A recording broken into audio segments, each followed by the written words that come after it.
Sveicieni EY sarunu ciklā Stratēģijas formula. Podkāsts par gudru rīcību un skaidru virzienu. Par ko mēs šodien parunāsim? Parunāsim par tādu ļoti būtisku ilgtermiņa tēmu kā izpēte un attīstība, jeb angliski R&D, kā tādu uzņēmumu stratēģijas formulas sastāvdaļu. Ko izpēte un attīstība var dot uzņēmumiem, ar ko jārēķinās, kā to vērtē investori, kā ar to tik galā finansiāli, tā skaitā nodokļu ziļā, un arī beigās ar ko vispār sākt, vai ne?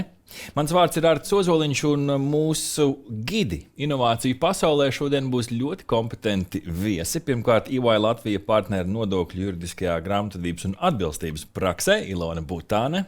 Sveicieni, Ilona.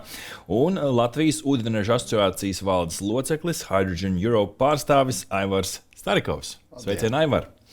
Stratēģijas formulā pirms tās pašas formulas uzlaušanas man tomēr patīk iepazīties ar jums vairāk, jo tie mirkļi tik aizstoši, bet beigās arī klausītājiem gribās saprast, ar ko tad ir tā saruna šodien. Tāpēc noliekam tos titulus malā, profesionāli un privāti. Ilona, kā tu pati sevi raksturot? Man patīk radīt.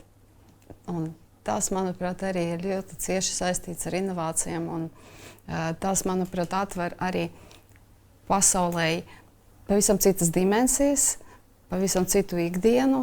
Un, ja mēs esam spējīgi saskatīt visos mūsu procesos un iespējās kaut ko jaunu, kas gan cilvēkiem ir vajadzīgs, gan arī mūsu apkārtējai pasaulē un padara viņu labāku, tas ir fantastiski. Un es esmu ļoti daudz tajā procesā ikdienā. Un, jā. Ļoti patīk to darīt. Redz, kā īstais cilvēks, kad ir saruna par inovācijām un jaunu lietu radīšanu. Ļoti labi, prieks, Ilona, ka esi ar mums. Aivar, kā tu raksturot sevi? Tīrasiņa lauku produkts, bet ar tādu jau zinātniskāku noslēdz uz radīšanu. Un, teiksim, no skolas laikiem patīk eksperimentēt. Ar lielāko prieku turpinu to darīt. Kaut kas uzsprāgt var, tad tas viss ir. Galu galā tas arī ir neatņemama daļa no inovācijas procesa. Mēģināt. Kuru pusi tu sauc par saviem laukiem? Auri. Auras pusi. Jeb kā tautā saka, Čuhņas rajona. Tā ir tā mūsu bagātība, kas arī beigās ir jānovērtē. Jā. Ne visiem pasaulē ir tās dabas bagātības, kas pie mums Latvijā. Pirms tā nopietnā jautājuma vēl nedaudz iekustinātu jūsu smadzeņu zobratiņus, ātrā asociācijas spēle. Es jums piespēlēšu vārdus vai vārdu salikumus. Vienkārši sakam, pirmo, kas nāk prātā, nav obligāti ar šodienas tēmu jābūt saistītam, bet gan jau, ka mēs beigās pie tās nonāksim, un tad būs interesanti paskatīties, kur tie asociācija vārdi iespējams iepīsies arī šodienas sarunā. Ilona, kas nāk prātā, kad tu dzirdi vārdu uzticēšanās?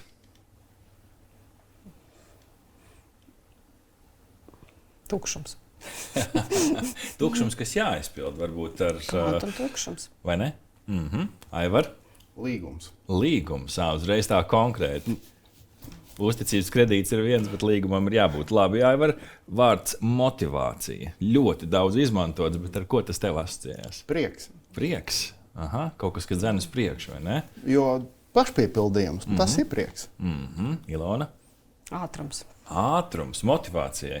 Redz, kā interesanta asociācija, bet tāpēc jau tā ir asociācija spēle, vai ne? Ilona, šis gan tāds konkrētāks. Zinātnes komercializācija. Kā mēs pārvēršam to zinātni biznesā? Spēja lietam notikt, iedot viņai iespēju notikt. Par tavu iespēju notikšanu mēs noteikti arī parunāsim. Aivar? Viens vārds - startups. Startups, populārākais formāts šim. Jā, bet viņš arī raksturo, manuprāt, to visu kopumu, jo tas nav tāds viens kaut kas. Ļoti labi. Ilgtermiņš. Mūžība. Mūžība, jā. Atbildība. Kaut kas reiz arī tāds abstrakts, ko grūti arī tvert. Bet atbildība arī tas ir būtiski, jo mēs domājam īstermiņā, tur kas vai ne, bet ilgtermiņš tā ir cita lieta. Ilona, ilgtermiņš. To ir jānodefinē. Katram viņš varētu būt stiepjams jēdziens. Ilgtermiņš. Nu labi, tad šis pēdējais vārds tāds galīgi no citiem plauktiem, Ilona, kosmos?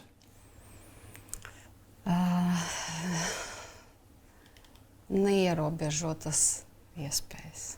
Tas gan tādu plašu lauku kā nekur. Aivar. Es vēl padiskutētu par neierobežotu, bet nu labi. Tumšā matērija. Tumšā matērija. Nu, skatīsimies, cik tumša ir tā izpētes matērija šodien, kā to padarīt gaišāku un izmantot mūsu labā. Un par to patiesībā, tā filozofiski runājot, arī pirmais jautājums par to tumšo matēriju uzņēmumiem, kā uzņēmumiem raudzīties uz izpēti un attīstību, R&D un inovācijām.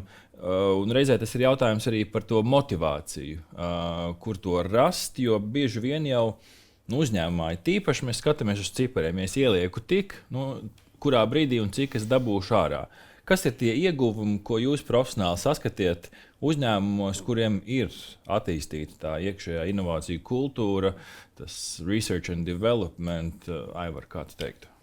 Pirmkārt, šo tēmu, manuprāt, tas ir neatņemama evolūcijas daļa jebkuram uzņēmumam. Tam ir jābūt, kā saka, must to be. Jo, ja tu visu laiku esi ar vienu produktu klāstu, agri vai vēl pārējie tirgus dalībnieki tevi apskaries. Tātad, ja tu gribi, būt, pastāvēt un attīstīties, manuprāt, tas ir vienkārši neatņemama sastāvdaļa no šī visa. Es viņu tā uztvertu. Ilona, ko tu teiktu no savas pieredzes strādājot EY? Sanāk redzēt daudz un dažādus uzņēmumus un viņu tās praktiskās pieredzes, ar ko tie, kuriem ir tā inovācijas spēja, varbūt atšķirās no citiem. Es teiktu tā, ka viņi ir saistīti ar ētiskumu. Kaut kā, ko es redzu, tiešām dod iespēju varbūt piekļūt tam risinājumam, kurš tiešām arī vērtīgs un realizējams tiem cilvēkiem, kuri ar savu ētiskumu un kultūras līmeni sasnieguši to līmeni, kad viņiem tas dots. Un kas vēl ir tie ieguvumi? Tad spēja pastāvēt ilgtermiņā un mainīties, tā iekšējās kultūras izkopšana un vispār tā uzņēmuma ētisko vērtību vairošana caur izpēti. Kas vēl? Jo šīs ir tādas lietas, kuras varētu būt grūtāk tveramas tiem uzņēmuma vadītājiem, kurš šobrīd skatās un tagad jau velk līdzi ar zīmolu. Pirmkārt, tā jau ir izaugsme. Jo, manuprāt, viens ir, protams, ilgtermiņā, tu vari skatīties, ka stabilitāte, bet, ja tu gribi uz izaugsmi, tad tev ir kaut kas jāliek klāt.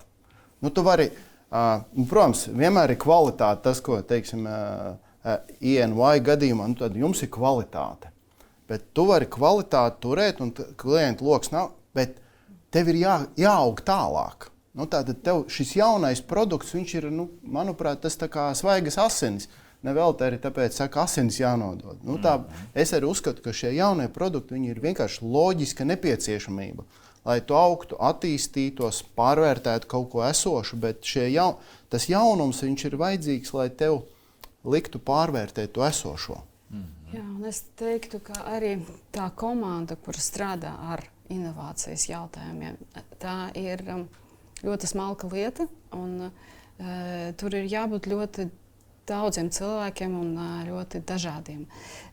Ir tādi, kuri ir tiešām, varbūt arī viņus var uzskatīt par trakajiem, bet viņi nes, viņi atver un viņi pasaka, kur iet, bet bez tiem, kuri pēc tam tehniski piezemē to ideju vai atfiltrē to, kura tiešām strādā, bez tiem arī nav iespējams realizēt, jo nevienmēr tas, kurš ir tās ļoti kreatīvs un tiešām ar pieeju informācijai kaut kur ārpus mūsu ierastiem resursiem.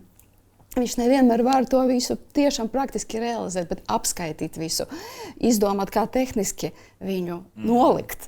Tas ir, manuprāt, arī tāds absolūti fantastisks sadarbības process. Un tas ir tā kā kaut kāda maģija, kuru mēs redzam.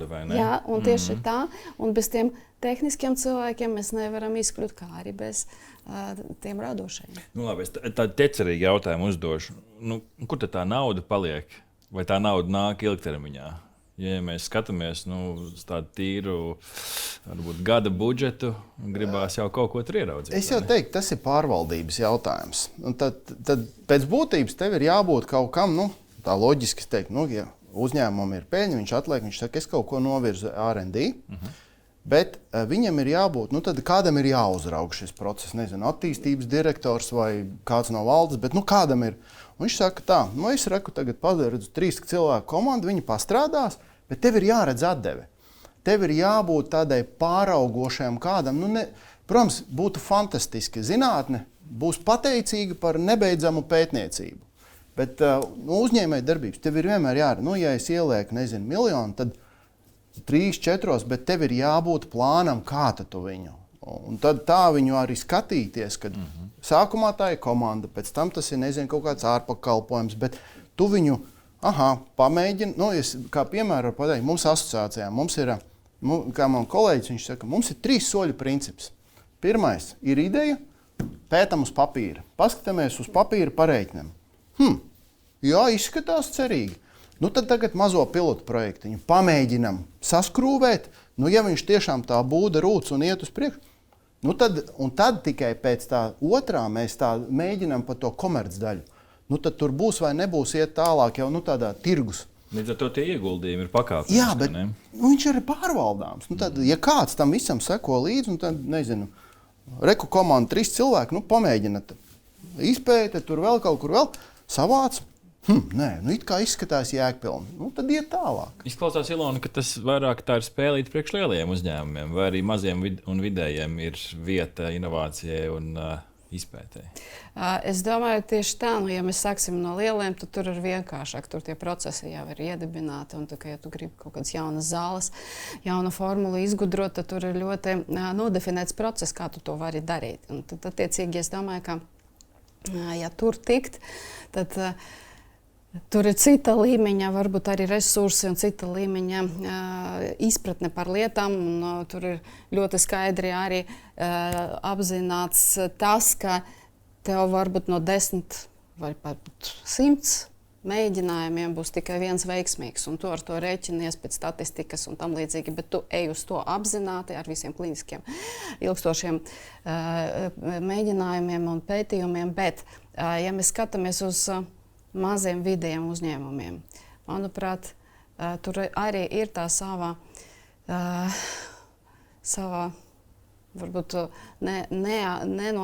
nenovērtēta iespēja iet un mēģināt arī sākt inovāciju procesu no idejas, jo tas idejas nevienmēr tikai un vienīgi rodās tur, kur ir ļoti liels finansējums un kur ir procedūras un tam līdzīgi. Un tad tā piekļuve arī varētu ar laiku būt arī tādam lielam finansējumam, ja tiek pierādīts, ka tā ideja ir laba un viņu varbūt izvērtējuši ļoti daudzi uzņēmēji vai daudzi pētniecības eksperti. Un tad attiecīgi tām konkrētām projektām varētu būt ļoti liels iespējas un ceļš.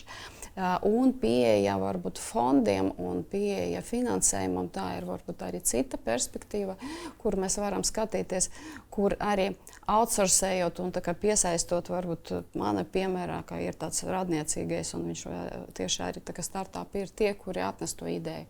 Un tad tālāk, ja mēs skatāmies tehnisko realizāciju, tur varētu būt arī tā saucamais outsourcing, un tad no visas pasaules resursiem varētu izvēlēties, kur viņu veikt, vai tā ir Amerika, vai tā ir, piemēram, Tulūzā, kur mēs varbūt nenovērtējam, tur tas pats mūsu bioteka un laboratorijas, un tad attiecīgi, ko un kuru mēs varam darīt, bet ko mēs varbūt varam darīt šeit, un dot iespēju arī mūsu studentiem iesaistīties lieliskos projektos, mūsu idejas, un viņus attīstīt, un pie mums piesaistīt varbūt atpakaļ.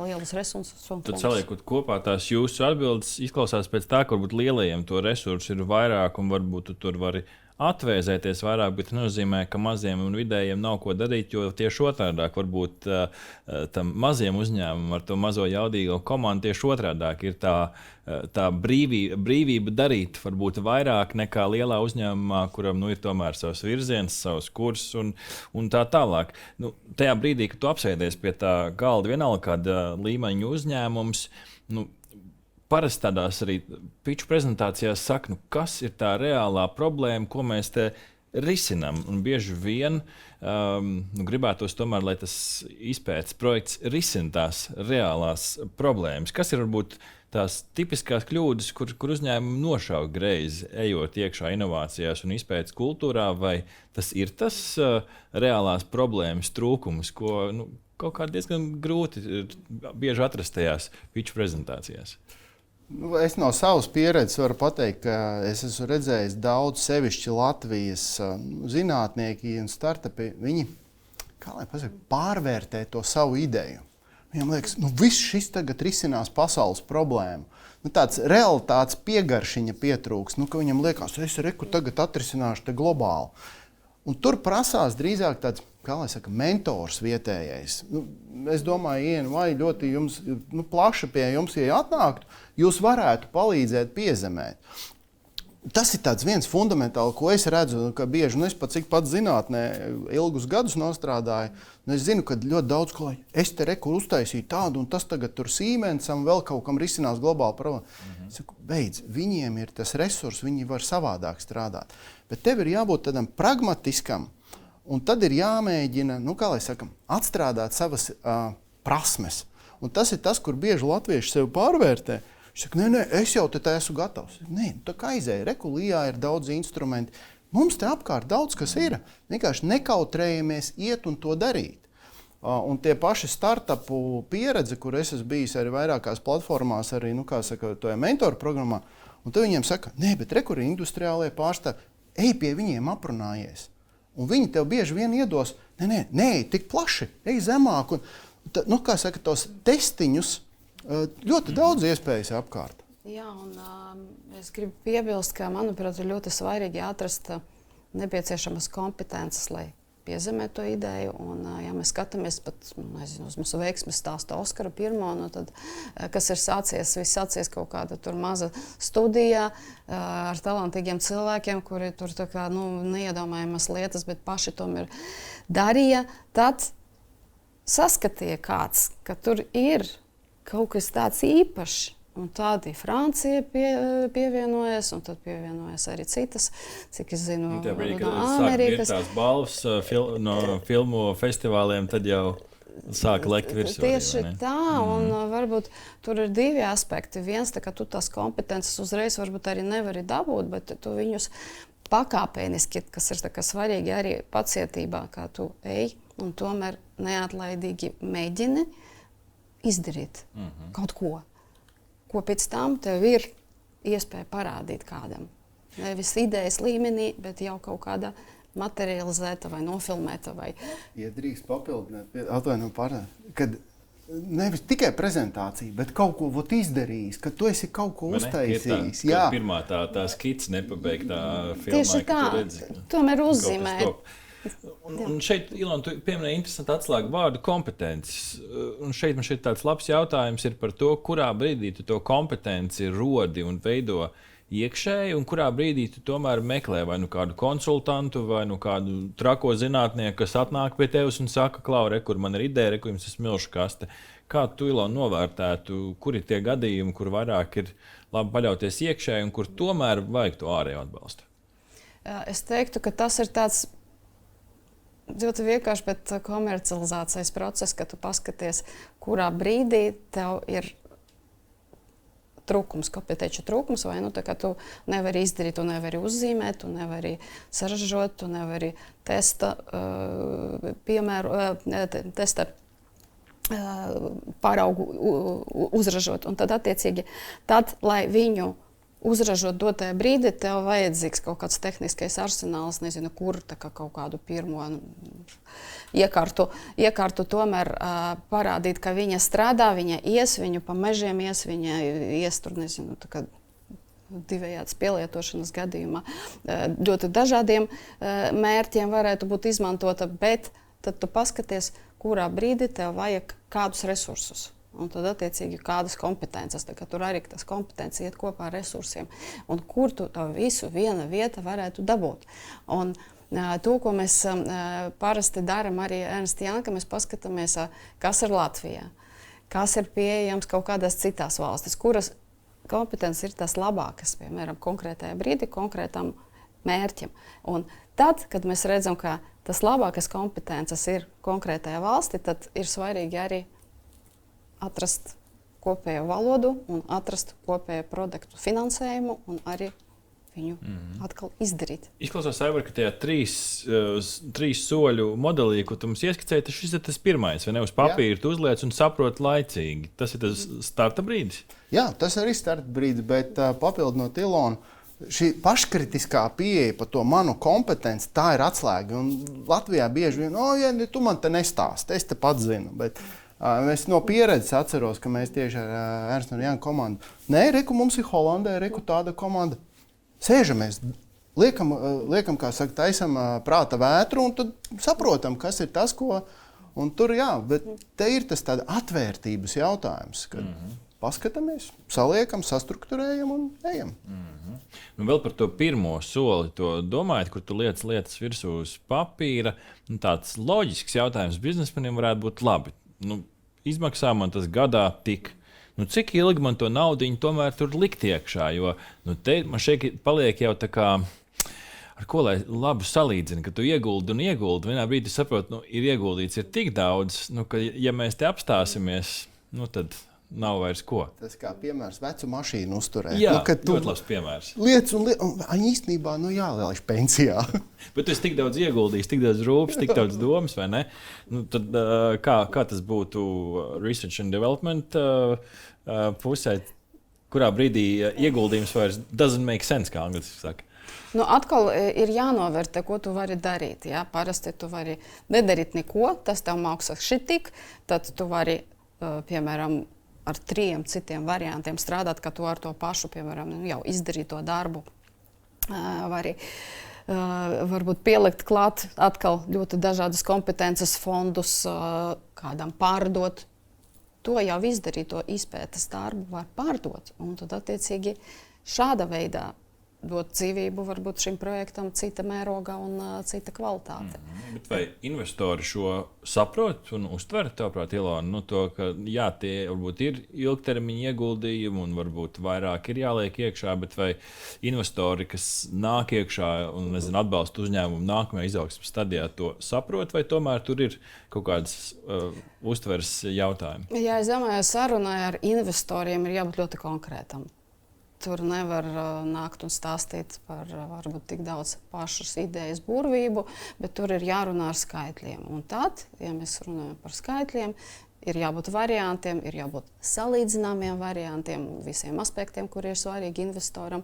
Tas pats atpelnīšanas periods, un ir tāds arī interesants termins inovēt spēja, vai viņa ir konkrētajā gadījumā. Un tikai tad, kad tu vari pierādīt to inovēt spēju konkrētajam projektam, tikai tad tu vari piesaistīt un vispār runāt ar investoriem. Un atkal kādi investori varētu būt šajā gadījumā, cik viņi ir nopietni, vai tie ir kaut kādi starptautiskie fondi, kuri tiešām varētu jebkuru varbūt pacelt ideju, bet tad ir atkal, kā jau saka, viņu ir jāpragmatizē un viņu ir jāpamata. Vai Ūdeņraža asociācija ir kā tāda šeit vārti, ar kuriem tiek vestas inovācijas ar fantastisku nākotnes potenciālu? Ko saka investori tavā nozarē? Es papildināšu Ilonu. Īstenībā, ja tu godīgi investoram pasaki, klausies, pragmatiski rekur risks, viņš maksā 500 000, bet, ja tas, kā saka, fly, tad rekur ir tas. Un tad tas ir investoru lēmums. Un nevajag aizmirst, ka ļoti daudz ir tieši šie finanšu investori, ja tu viņiem pragmatiski to due diligence procesā izstāstīsi, reku, tas man ir, reku ir segums, bet tad viņš saprot risku. Jo investori galvā viņi visi ir, savā ziņā tas ir gamblings. Tātad, reku es noliku, bet reku man atdeve. Vai es jau zinu, ka viņš var sadegt. Bet tad tā ir tā startupu būtība. Un mēs to redzam arī mūsu nozarē, ka ļoti daudzi mums ir, piemēram, startupi, kas tā godīgi saka, jā, reku, es varu uztaisīt to, bet man vajag tam finanšu resursu. Un viņi piesaistījuši 11 miljonus. Un investors saka, nē, es tik tālu esmu gatavs riskēt. Ja tas aizies, tad mēs esam, kā saka, zirgā. Un tas aiziet, bet tev ir jābūt godīgam. Tu nedrīkst, to iedomu, ja mākoņu stumšanu taisīt. jāsaka, nav brīnumu. Vienkārši pragmatiski. Re, kur ir risks, re, ko es saprotu. Tas ir tas, ko investors grib redzēt. Viens no atslēgvārdiem, Ilona, tavā titulā ir nodokļi. Kā ar nodokļu pusi? Vai tur var bišķiņi redzēt kaut kādu to finansiālo atdevi? Protams, nodokļi ir paši pēdējie visā. Tad, kad mēs zinām rezultātu, mēs varam noteikt arī nodokļu saistības. Līdz ar to, ja mēs skatāmies arī uz investīciju projektu, tad ir ļoti daudz varbūt aprēķini, kuri liecinas par to, ka nodokļu saistības varbūt arī konkrētajā gadījumā varētu būt ļoti mazas. Un pateicoties tam, ka ir ļoti pareiza nodokļu politika mūsu valstī, un tad, attiecīgi, ja mēs skatāmies uz visām iespējām, kādas mums ir šobrīd un kādas varētu būt, tad tas ir tas, kas investoram ir ļoti svarīgi. Un mana praksa ir bijis gadījums, kad man zvana un saka, vai jums ir, piemēram, tāds pats atbrīvojums nodokļu kā Lietuvā, un tad, attiecīgi, es saku, ka nē, un ļoti liels investors, es pēc tam skatos, ka tomēr izvēlējas tieši pēdējais varbūt jautājums viņam bija, vai ir šis te atbrīvojums vai nē, un tad viņš bija Lietuvā. Diemžēl pie mums Latvijā šī investīcija nav nonākusi. Un tas, manuprāt, ir ļoti svarīgi, ļoti pārdomāti, bet tomēr dot nodokļu atbrīvojumus R&D aktivitātēm. Ja mēs skatāmies, piemēram, mēs ļoti cieši sadarbojamies kā Ernst & Young šobrīd ar Īriju un Zviedriju. Un tur tas atlaides tiešām saistītas ar nodokļu nomaksu. Tur tiešām ir ļoti būtiski atbrīvojumi, sociāla nodokļa atbrīvojumi, uzņēmuma ienākuma nodokļa atbrīvojumi. Un tad, attiecīgi, viņus dod, bet viņus arī kontrolē. Un kontrolē tāda līmenī, ka tur, piemēram, zinātnisks doktors izvērtē, vai tā inovācija ir notikusi. Un tiešām viņš to apliecina. Un tāds pats kvalitatīvs izvērtējums ir valsts ieņēmuma dienesta puse, piemēram, Īrijā vai Zviedrijā. Un tad, attiecīgi, tas process ir godīgs, viņš ir pragmatisks, viņš ir piezemēts. Un tās inovācijas, kuras tiešām ir tādas, kuras maina mūsu dzīvi, kura dod arī ekonomisko izaugsmu, viņas arī, zinām, arī atzītas no valsts puses, un tad, attiecīgi, ir šie visi atbrīvojumi. Un pēdējais varbūt ir, kas ļoti svarīgs, tieši nodokļu atbrīvojums kompetentam darba spēkam. Tas arī ir tas, ko mums vajadzētu varbūt arī attīstīt un izmantot, kā tas izmantots arī citās valstīs. Skaidrs, tas varētu būt tāds mājas darbs uz priekšdienām. Jūs skatās arī kādi lēmumu pieņēmēji šajā valstī, ka nodokļi ir, Aivars tam piekrīt, taču vai kopumā tie motivējošie instrumenti, kas mums ir pieejami mūsu Latvijas klāstā, vienalga no kuras puses tas ir, Lijā, Altuma tā tālāk, nav tur bišķiņi līdzsvars tajā svaru kausos, vai tur arī tur redzēja var pilnveidošanas iespējas? Es teikšu tā, ir ļoti daudz instrumenti pieejami. Tā paša Lijā tur ir jaunu produktu izpētes voucheri un tā, bet es gribētu teikt, ka viņi ir mazliet pārāk birokratizēti. Un šī tā sadaļa, kur ir jābūt, man nebūs tāda viena recepte, kur tur beidziet, ja, bet viņš ir pārregulēts mazliet. Ir prasās tāds mazliet, kā lai saka, cilvēcīgāk pieeja, jo es nezinu to pieredzi ar nodokļiem, bet zinu, ka, piemēram, mums ar vāciešiem daudz bija sadarbība, un viņiem tā uzraugošā institūcija, kas iedod to attīstības grantu, ja, viņi cilvēcīgi seko, nevis to man saraksta KPIs, un es pēc tā sekošu. Ka viņi tomēr cenšas iedziļināties. Viņi saka, nē, jā, es redzu, ka tu to dari, varbūt tev tur kaut kas nesanāk, bet tev nav birokrātiska pieeja. Bet man varbūt aizstāvēt arī to otru pusi nedaudz šajā diskusijā. Dažkārt mēs tam vārdam birokrātiju piešķiram tādu negatīvu konotāciju bieži vien, bet birokrātija jau pēc būtības ir stāsts par sakārtotību un par to, kad ja tu to naudu iedod no valsts puses tīpaši, tad tev ir kaut kāds, kā tu saki, tas riska aprēķins, tā garantija, kur tad ir tā problēma beigās? Jā, bet redzi, inovācijā tu jau nevari aprakstīt visu. Tu tikai uzzini, darot. Kā tad tu vari uzrakstīt to visu priekšstāstu? Nevar. Un te ir tas atvērtība, ka tātad, ja ir nodokļi, tad tev klāt ir zinātnieks, kurš, kā saka, skatās līdzi, vai tiešām tur ir bijis tā izstrāde. Un, ja viņš saka, tad nodokļu institūcija būtu, ja jau manējais eksperts saka, ka nē, īstenībā tā bija inovācija, tad iedod to atlaidi. Nevis vienmēr sausi, pēc likuma ir rakstīts tā un griežam nost tagad. Jā, es domāju, kas ir gudri izdarīts, piemēram, Vācijā. Tur ir saikne ar nodokļu atbrīvojumiem un dažādiem finansējumiem, federāliem, Eiropas un tam līdzīgi. Un tad līdz ar to tā birokrātija viņa nav tāda visos virzienos un valsts ieņēmuma dienestam tev ir jāatskaitās un Eiropas komisija un tam līdzīgi, bet es domāju, ka mēs varbūt veidotu uz priekšu savu politiku un izdomātu tādu sistēmu, kur mums ir tomēr viens atskaites punkts un ir ļoti skaidri, kā mēs varam atskaitīties. Un tomēr mēs ejam uz to, ka mēs ļoti konkrēti, tomēr esenciāli skatāmies, kāda ir atdeve tam aktivitātēm, kuras ir atbalstītas. Un mēs pieņemam arī, ka viņas varētu būt arī nerezultatīvas, tāpēc, ka tas ir R&D, un tad attiecīgi galvenais pierādīt to, ka visi tie procesi, kuri bija paredzēti, viņi tiešām arī notikuši, un par to varētu arī sniegt dokumentāru pierādījumu visam institūcijām.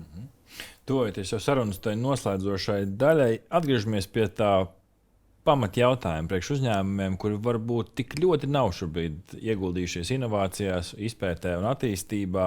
Un šeit Aivar, tu ļoti labi iezīmēji tos 3 soļus, sākumā uz papīra, tad tas MVP, tas mazais projektiņš, un tad jau skatāmies tālāk. Taču, ja mēs paskatāmies uz to pašu sākumu, ar ko sākt? Ieejam sīkāk šajā jautājumā, kas ir tas pats sākums, tā ir tā pirmā apsēšanās pie tukšas lapas un kas ir tas, ko mēs gribam atrisināt? Kas ir tas sākuma pamats, lai pēc tam tas nākamais solis jau būtu loģiskāks un beigās mēs varam runāt par nodokļiem, atbalstu un vispārējo, kas jau seko pēc tam visticamāk. Varbūt ne. Kā jūs teiktu? Kas ir tie pirmie soļi? Jā, manuprāt, pirmais solis ir ideja, vai viņa ir vai viņas nav. Ja ideja ir, tad vienmēr nākamais ir kā, jautājums kā, un tad, kad mēs skatāmies uz jautājumu kā, vienalga ir aprēķini. Vienalga ir jāsaprot, kas ir vajadzīgs, lai tai idejai tiešām būtu vieta augt. Un tad attiecīgi kur un kā un ar kādām kompetencijām, ar kādu komandu, ar kādiem resursiem, kādiem fondingiem, ar kādām nodokļu atlaidēm, bet tas varētu būt ļoti ģenerāls, bet tomēr aprēķins paša sākumā un arī plāns. Tas nozīmē, ka kad un ko un kād es varu darīt, lai šī ideja tiešām realizētos. Kādus cilvēkus, kādas konferences man tomēr vajag varbūt apmeklēt, ar ko man vajadzētu aprunāties, un varbūt tas pats arī finansiālais aprēķins ir tas, kas arī kādreiz sistematizē visu šo te darbību kopumu un disciplinē. Jo nauda tas ir tāds disciplinēšanas instruments. Un tur arī mēs kategoriski pievienojos.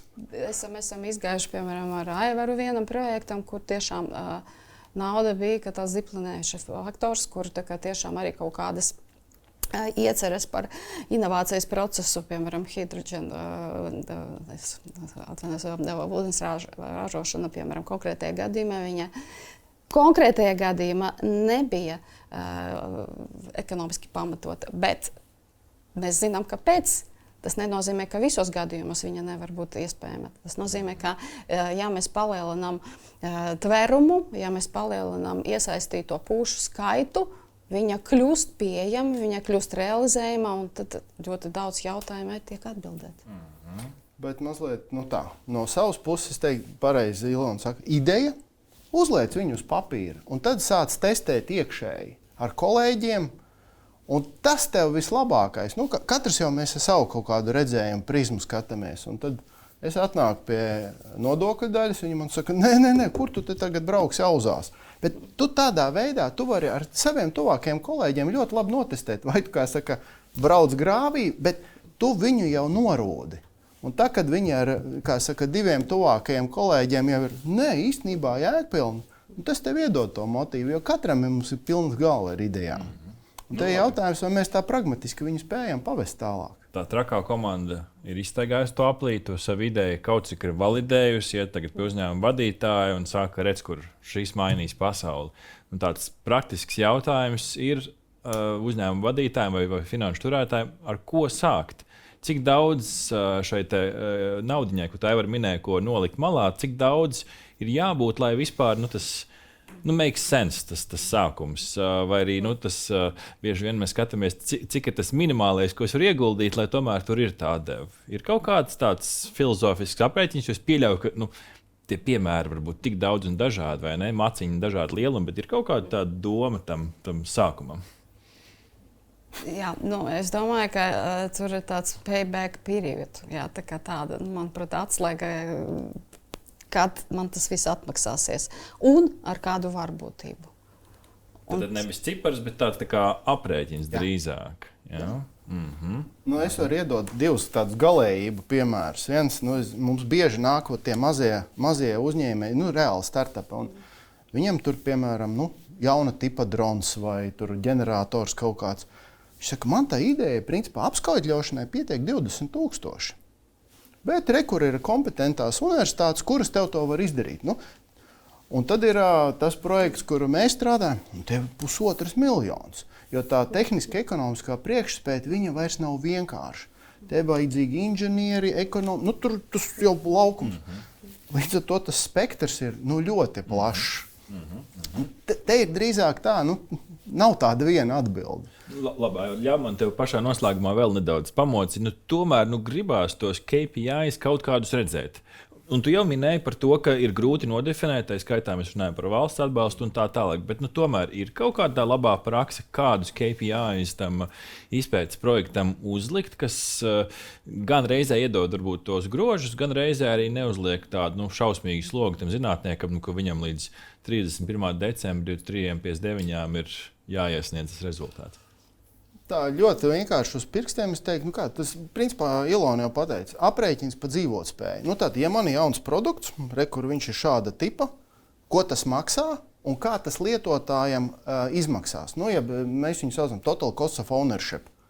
Iedod man un salīdzini ar tirgu. Tātad, ja mana glāze tagad izmaksā 2 eiro un tirgu ir pārējās glāzes pa 5 eiro, tad saliec to faktoloģiju. Un tad tu redzēsi, un tieši tas pats attiecās faktiski uz jebko pakalpojumu, uz produktu. Tātad, ja man ir šāds, es viņu uztaisīšu pa tik, un kā tas izskatās uz pārējo. Jā, es varbūt tikai gribu piebilst, vai to ideju tu vari arī pārdot. Kadreiz ir tādi uzņēmumi, kuri varbūt arī nav tik ļoti veiksmīgi, bet kāds viņus vienalga grib pārdot, jo naudas pasaulē ir tik daudz, ka tavs ieguldījums, un tava iecerē un tavs darbs parasti viņš atmaksājas. Ja viņš ir vērsts uz ļoti cēlu mērķi, tas vienmēr atmaksājas, un to ir vērts darīt. Pašā noslēgumā, redz, kur jums ir burvju nūjiņa.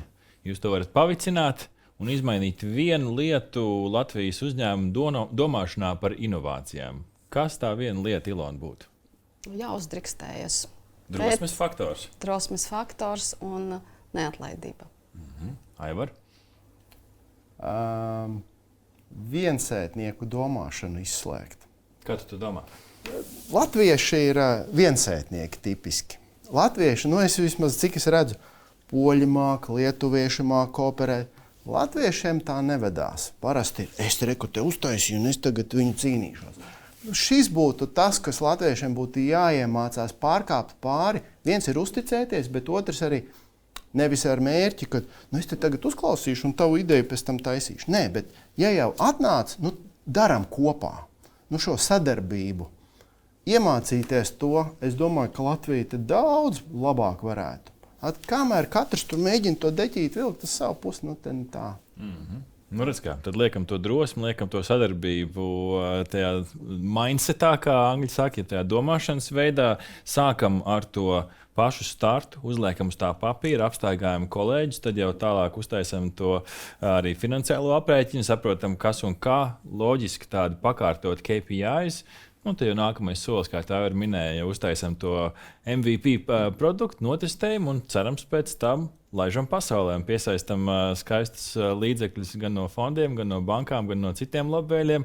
Un beigās radam lielāku pievienoto vērtību ne tikai Latvijai, ne tikai savam uzņēmumam, bet man šķiet, ka inovācijas tā ir viena tāda fantastiska iespēja izmainīt kaut ko ne tikai Latvijai, bet patiesībā cilvēcei. Bieži vien jau tās labās idejas sākās arī pie mums Latvijā, kur tie gudrie prāti netrūkst. Un gudriem prātiem es saku šodien lielu paldies, Ilona. Aivar, paldies, ka pievienojāties šai stratēģijas formulas veidošanai, stāstā par inovācijām, izpēti un attīstību. Ja arī jūs, darbie skatītāji, vēlaties atrast šādus un līdzīgas stratēģijas formulas epizodus, tad dodaties noteikti uz Delfi TV vai arī meklējiet tās YouTube kanālā. Savukārt klausītāji, jūs jau zināt, kur tās atrast. Gan Spotify, gan Apple Podcast, gan visur citur, kur ierakstot stratēģijas formulu, jūs varat atrast mūs. Mans vārds ir Ārtis Ozoliņš. Līdz citai reizei, jau kādā citā stratēģijas formulas epizodē. Paldies jums!